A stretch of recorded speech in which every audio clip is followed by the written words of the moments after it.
retour sur le plateau d'i24 News. La course à la Maison-Blanche a déjà commencé pour 2016. Après Ted Cruz, qui s'est lancé il y a 2 semaines, le sénateur Rand Paul, qui se définit comme un républicain libertaire, a annoncé sa candidature à l'investiture du Parti républicain en vue des présidentielles 2016. Alors ces questions, les républicains ont-ils une chance de remporter la course à la Maison-Blanche? Quel enjeu pour l'avenir des relations avec Israël? C'est l'objet de notre débat. On en parle avec nos invités. Noga Tarnopolsky, bonsoir. Bonsoir. Vous êtes journaliste spécialiste des relations internationales. Et Aria Avidor, bonsoir, ancien ambassadeur d'Israël. Vous allez nous donner votre avis dans quelques instants, mais tout de suite, l'avis de nos téléspectateurs. Est-ce que ces républicains ont une chance de remporter cette course à la Maison-Blanche?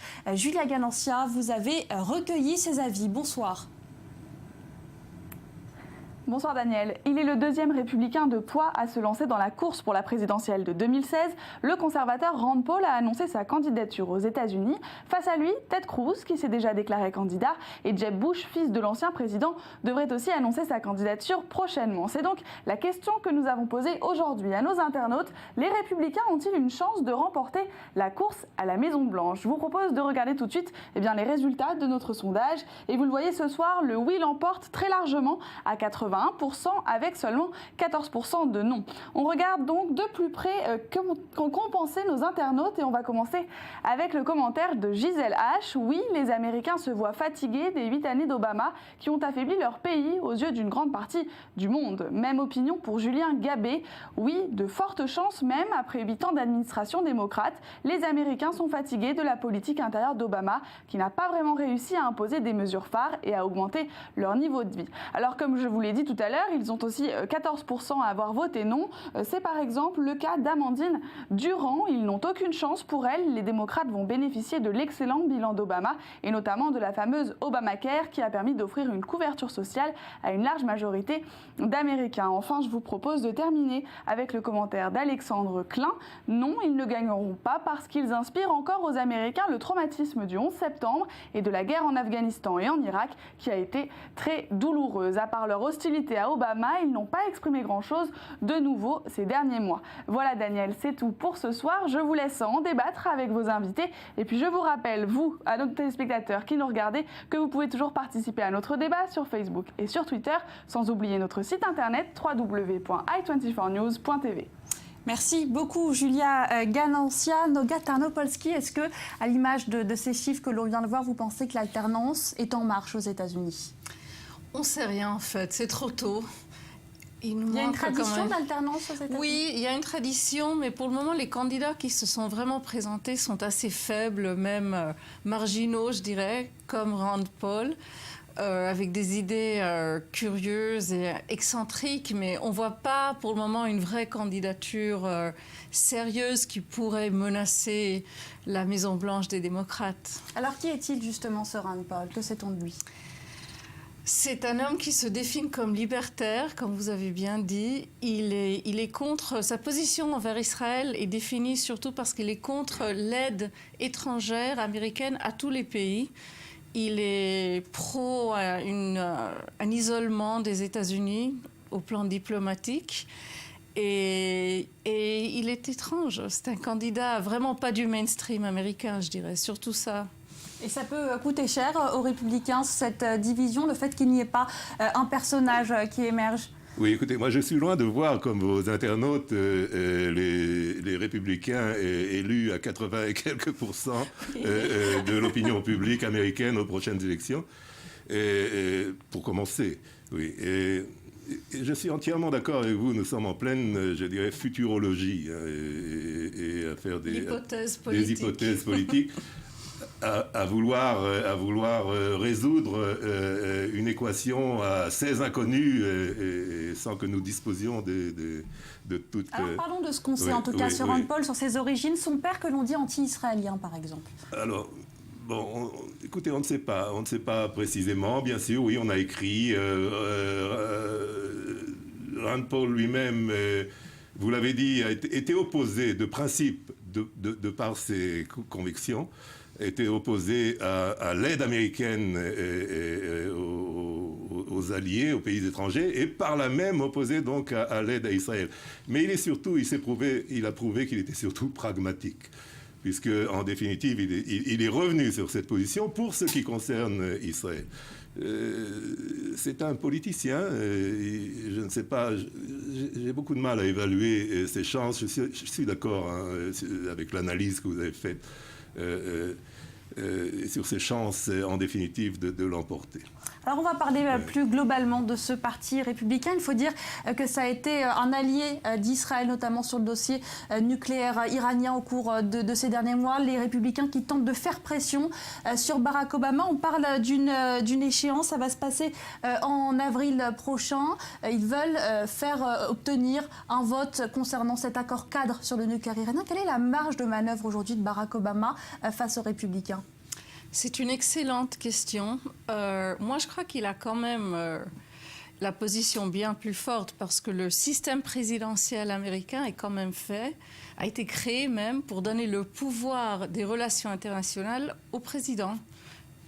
Très clairement, les républicains qui haïssent le président et qui veulent utiliser de n'importe quelle excuse pour essayer de le ridiculisés même, ont utilisé ces derniers mois les négociations nucléaires.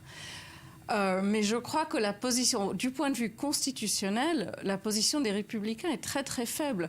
Ce qui est bien ironique, c'est que c'est normalement ce parti bien plus conservateur qui argumente pour le pouvoir d'une grande présidence américaine. Et là, voulant mettre un obstacle face au président Obama, il change complètement 100% d'opinion. On verra jusqu'à où ça ira. Et puis on a vu ce parti républicain inviter justement Benyamin Netanyahou, ça fait beaucoup de bruit, au Congrès pour parler de ce dossier nucléaire iranien. On a vu cet enthousiasme dans la tradition. Comment est-ce que vous expliquez cet attachement des républicains à Israël ? On a vu le président de la Chambre des représentants inviter le Premier ministre israélien derrière le dos du président des États-Unis. Les républicains utilisent la question des relations avec Israël, à mon avis, comme un instrument de leur politique intérieure à l'encontre du président Obama, pour le contrer de quelque manière que ce soit. Il ne faut pas imaginer que d'un seul coup, nous sommes devenus les héros de... Selon vous, c'est que de la stratégie, il n'y a pas un attachement profond ? C'est même de la tactique. Hein, oui. Il y a des gens qui sont au sein du Parti républicain qui sont profondément attachés à Israël. Il y en a d'autres, et je dirais beaucoup plus encore au Parti démocrate.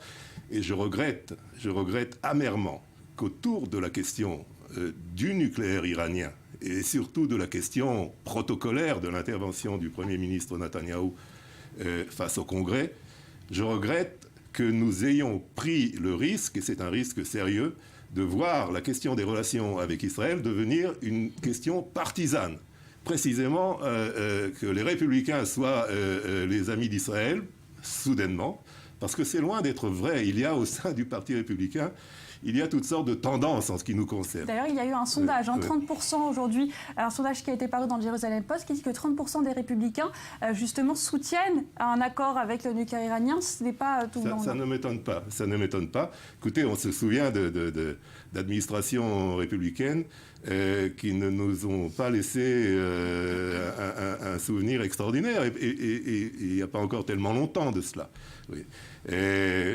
Il suffit de se remémorer un secrétaire d'État comme James Baker, par exemple, qui reste au premier plan de la vie politique américaine comme conseiller des affaires internationales de Jeb Bush. Il suffit de se remémorer de ce que nous avons passé, entre guillemets, avec lui, pour se dire qu'il vaut mieux préserver les liens, l'amitié entre les États-Unis et Israël sur un plan bipartisan. Alors justement, on va reparler de cette amitié qui est mise à rude épreuve au cours de ce mandat de Benyamin Netanyahou. Juste, je voulais vous faire réagir à ce qu'on en évoquait avec Aryeh Avidor. Vous êtes d'accord, cette démarcation républicain pro-israélien et démocrate plus sévère, elle n'est pas valable ? Oui, je suis d'accord qu'elle n'est pas valable. Je suis bien d'accord avec l'ambassadeur. On ne fait pas un grand débat ici, hein. On est d'accord. Alors oui, mais je trouve qu'Israël a choisi un chemin assez dangereux pour le moment. en allant par cette voie des républicains, parce qu'on ne sait justement pas qui va être le prochain président, on ne sait même pas qui sera le prochain président du Congrès américain, et laisser qu'Israël devienne une question d'intérêt mineur pour un seul parti, je trouve que ça met Israël en risque. En tout cas, oui, il y a eu des risques également dans les sommets qu'atteignent ces tensions entre Israël et les États-Unis. Est-ce que vous pensez qu'un changement d'administration peut favoriser une réconciliation entre les deux pays ? Non, je pense qu'on doit se réconcilier bien avant les 20 mois qui nous restent jusqu'aux prochaines élections américaines. Il a tenté quelques gestes, Benjamin Netanyahou, en revenant sur ses propos. Je crois qu'il faudra quelque chose de plus profond que cela. Un autre danger, qui est peut-être celui-là le plus important de tout ce que j'entrevois, dans le fait de jouer essentiellement la carte républicaine du côté de notre gouvernement ou de notre Premier ministre, c'est de nous voir distanciés de la communauté juive américaine, qui, elle, ne bougera pas. La communauté juive américaine, en majorité, depuis 3-4 générations, elle vote démocrate, elle ne votera pas en aucun cas républicain. Sauf une infime minorité, ou disons une marge, oui, qui est en fait.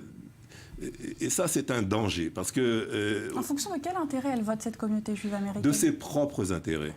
Et il faut se remémorer, j'ai de la famille aux États-Unis, des gens qui se souviennent, qui se souviennent que jusque dans les années 40 ou 50, il était impossible à une famille juive, même aisée, de louer une maison à Washington, par exemple, dans certains quartiers, parce qu'il y avait une ségrégation à l'égard des Juifs, aussi bien qu'à l'égard, pas aussi déclarée qu'à l'égard des Noirs, elle était plus sourde, mais elle existait. Et c'est le parti démocrate, dans le sentiment des communautés juives américaines, des organisations juives américaines, ce sont les démocrates qui ont gagné les droits civiques des Juifs dans leur plénitude, et ce n'est certainement pas les républicains. Je dois dire, à propos de M. Netanyahou, que je ne vois pas pour le moment un vrai essai de calmer la tourmente entre lui et les États-Unis. J'ai été très surprise de voir aujourd'hui que le bureau du Premier ministre israélien est dédié vraiment le jour entier à publier sur Twitter une question et l'autre et une autre. Je crois que 18 questions finalement, questionnant vraiment ce possible accord avec l'Iran et même la motivation des États-Unis. C'est une défiance. C'est une défiance, c'est une attitude de challenge. Même on voit un Premier ministre fâché et montrer ça publiquement envers le monde de la pub, en fait, le public, des journalistes qui lisent Twitter. Moi, j'arrive pas très bien à comprendre. C'est du jamais vu dans l'histoire des relations entre Israël et les États-Unis ? Je ne sais pas vous dire si ça est un jamais vu, mais très presque. Ça, oui, je peux dire. C'est une attitude de défiance comme ça ouverte qui est un peu, à mon avis, bizarre. Je ne vois pas vraiment ce qu'Israël pourrait en sortir. Bizarre, ça demande de Benjamin Netanyahou d'inclure cette clause de reconnaissance d'un État israélien dans tout accord sur le nucléaire iranien. C'était irréaliste ? C'est irréaliste, ça n'est pas illégitime de notre part. Mais ce qui est irréaliste, c'est de poser aujourd'hui des conditions à l'administration américaine alors que nous étions en dehors de tout dialogue avec l'administration, la présidence, le secrétariat d'État. Ce à quoi j'aspirerais, c'est de voir renouer le dialogue précisément avec l'administration et pas seulement jouer le Congrès. Mais est-ce qu'on n'est pas arrivé à un point de non-retour aujourd'hui ? Non, je pense qu'il y a le président Obama a prouvé qu'il avait une très grande souplesse et beaucoup de patience. Vous y croyez-vous aussi à une réconciliation entre Israël et les États-Unis, du moins sous l'administration Obama ? Je pense que c'est dans l'intérêt de personne de voir les relations détériorer encore outre. Et nous avons tout intérêt, nous n'avons pas d'autre moyen, à mon avis, que de resserrer les relations avec l'administration, précisément dans les jours qui viennent, avant la finalisation de cet accord sur le nucléaire iranien. Mais ça passe par quoi, en disant amen à cet accord, même si... Non, il n'y a pas d'accord encore. Il y a des choses encore à négocier. Il y a des choses à peaufiner, il y a des choses à définir. L'administration le reconnaît, le président Obama le reconnaît. Il y a cet accord, c'est un accord cadre qui a été réalisé avec dans un grand flou artistique pour arriver précisément à un accord. Et maintenant, il reste à régler les choses les plus importantes. Le diable est dans les détails. Et justement, est-ce qu'Israël a son mot à dire dans ces détails? Est-ce qu'il y a un canal de communication avec les États-Unis? Israël a beaucoup à dire. Israël devrait être bien plus proche de ces négociations, à mon avis. Je ne sais pas si ce canal existe. J'espère que oui. Les relations entre Israël et les États-Unis sont très complexes et ont beaucoup de niveaux d'intelligence, de militaire, de diplomatie, pas seulement au niveau le plus haut. Mais je ne sais pas vraiment. Moi, pour le moment, je ne vois pas le déclenchement d'une nouvelle attitude israélienne. Merci beaucoup, Noga Ternopolski. Merci à Yavidor d'avoir participé à ce débat. Restez avec nous. J'aurai le plaisir de vous retrouver dans un instant pour l'invité du Grand Direct. À tout de suite.